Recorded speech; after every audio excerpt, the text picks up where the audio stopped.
Mirdita, tre profecit e Nostradamusit për vitin 2026 që do t'ju lënë pa fjalë. Ndiqeni me vëmendje sepse i studiova se cilën prej tyre dhe çuditërisht përkoj në mënyrë perfekte. Si gjithmonë kush është rastisht nëse nuk e keni bërë ende, bëni like faqes dhe videos që të shihemi sërish dhe faleminderit që jemi për herë bashkë.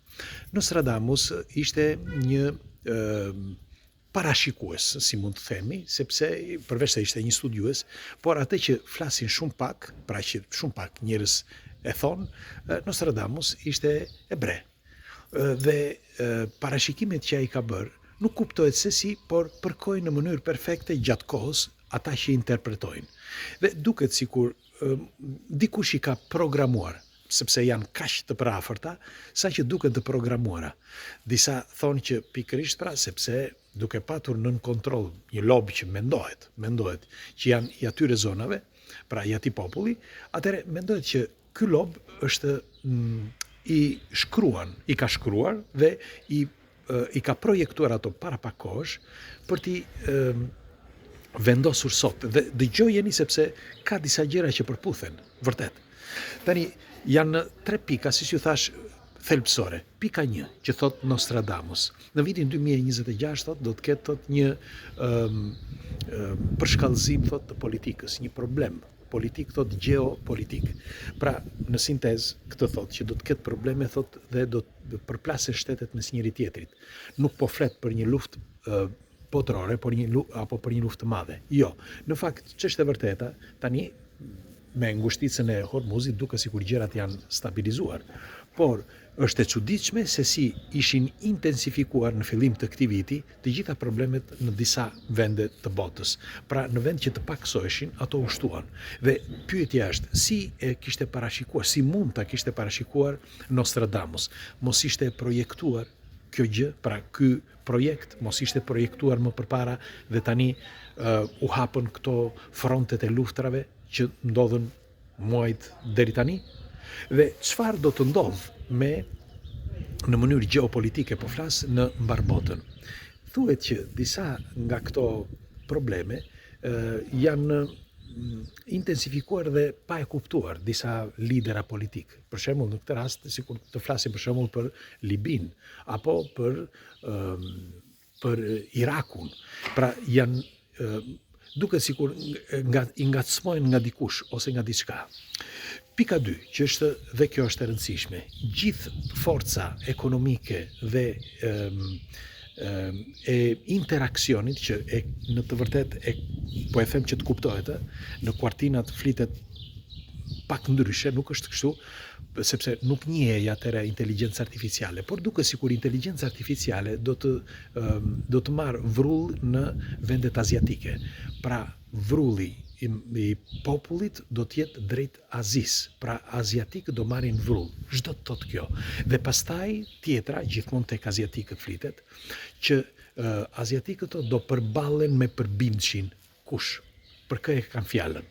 Pra, nëse do të analizojmë së bashku këtë, nëse keni vënë re, tregohet, të paktën kështu thuhet sipas konspiracionistëve, që Donald Trump po lufton kundër Kinës. Në fakt, ai tashmë i ka thënë Kinës, në fakt, në ngushticën e Hormuzit, ti nuk mundesh që të futesh, sepse këtu duhet të pagosh tani. Nuk mundesh që ti të vish të marrësh naftën këtu, sepse nafta është e jona. Nuk e di, lexuat apo jo, po këtë deklarat ka bërë. Dhe nga ana tjetër, Kina është, le të themi, është pak acarruar. Tani, ai nuk flet Nostradamus për një luftë, por se si e ka përshkruar këtë, shikoni se e treta është ajo më e rëndësishme, dëgjoni me kujdes. Se si e ka përshkruar këtë, duke thënë që gjithë pushteti do të jetë, pra digital apo i forcave, do të shkojë drejt Azis.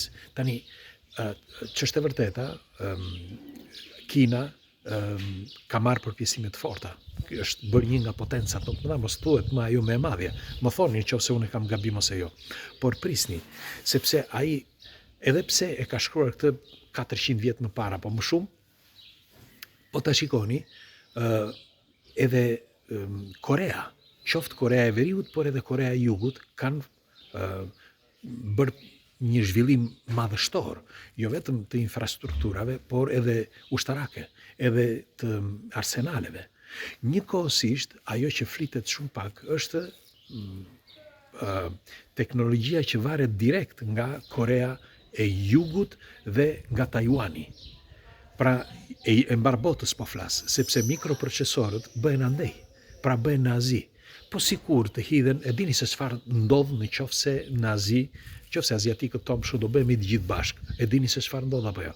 Sepse gjysma e botës prodhon produktet e saj pikërisht në Azi, duke filluar nga Kina, nga Korea e Jugut dhe nga Tajwani. Në qoftë se ndodh diçka, për mos thënë pastaj për Vietnamin e tjerë që marrin pasuri të tjera toksore. Megjithatë, si ishte mundur që ai ta kishte, pra Nostradamus ta kishte parashikuar këtë në mënyrë kaq perfekte, sepse po ndodhin këto janë aktuale.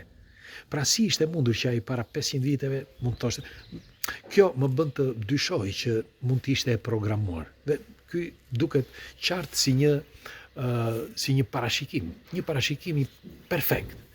Tjetra, që është e treta dhe ajo më e rëndësishmja.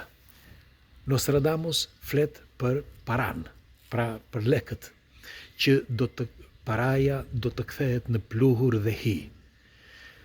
Për çfarë kishte fjalë? Si ishte mundur që Nostradamus të parashikonte një gjë të tillë? Si është e mundur që të thoshte që paraja në vitin 2026 do të kthehet në pluhur dhe hi? Ne po asistojmë eksaktësisht në vitin 2026. Eksaktësisht në këtë vit edhe Bashkimi Evropian lajmin në nëntor, që e kemi folur dhe këtu e kemi thënë bashkë, që në vitin 2026 do dalë moneda digjitale.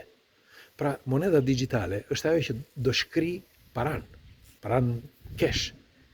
Tani, është fjalë për fjalë, do bëhet shkruar me hi, me një fjalë do kthehet në digitalizuar, po ai ndoshta nuk e dinte, ose ndoshta ishte dikush e kishte parashikuar këto lobet që po themi, dhe e përcollën ndër vite si informacion që ta ekzekutonin tani, nuk e di, por që të bësh një program 400 vjet përpara dhe ta ekzekutosh tani, më duket vërtet absurde. Megjithatë, të përqendrohemi pak tek moneda.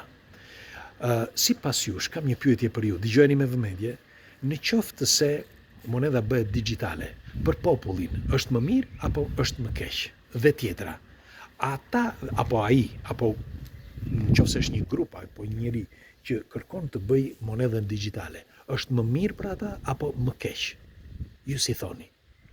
Po ju lë pak sekonda, sepse ky është një nga argumentet, doja që do flasim në një moment tjetër për këtë argument, sepse është thelbësor ky argument, vërtet po e them, sepse ka shumë për të folur për këtë, po unë do ta sintetizoj sot që ta kuptojmë. Unë do t'ju them mendimin tim, pastaj më thoni ju se çfarë mendimi keni. Në momentin që moneda gjendet gjithandej, gjithsekush ka, populli thjesht mban parat në shtëpi. Me një fjalë, një pjesë të parave mban në shtëpi. Të varfër apo jo, një pjesë të parave mban në shtëpi. Dhe e dini se sa para mbahen në shtëpi, sepse janë shumë pak ata që përdorin monedën digjitale sot me anë të telefonit apo me anë të kartës. Tregohet që rreth 60-70% e parave gjenden në sirtarin e njerëzve. E dini se çfarë shifër është kjo apo jo? Pra nëse do marrim një shifër kolosale, të madhe, gjysma e kësaj shifre, më shumë se gjysma, mbahet në sirtar. Atëre, ata që e prodhojnë paran e kanë të vështirë që në radhë të parë njërë ta dominojnë, sepse e ka populli. Dhe e dyta, që është më e rëndësishmja, nuk munden që ta lëvrojnë. Si do ta lëvrojnë paran? Kështu që janë më të varfër, sepse e ka populli në dorë. Nga momenti që bëhet digital, çdo gjë e ka ai. Pra, çdo gjë është në një regji të vetme, në një aparat. Dhe nga aty ai kontrollon çdo gjë. Çdo gjë e kontrollon nga ai aparati, edhe sepse tashmë kontrollon jetën tënde, çdo gjë.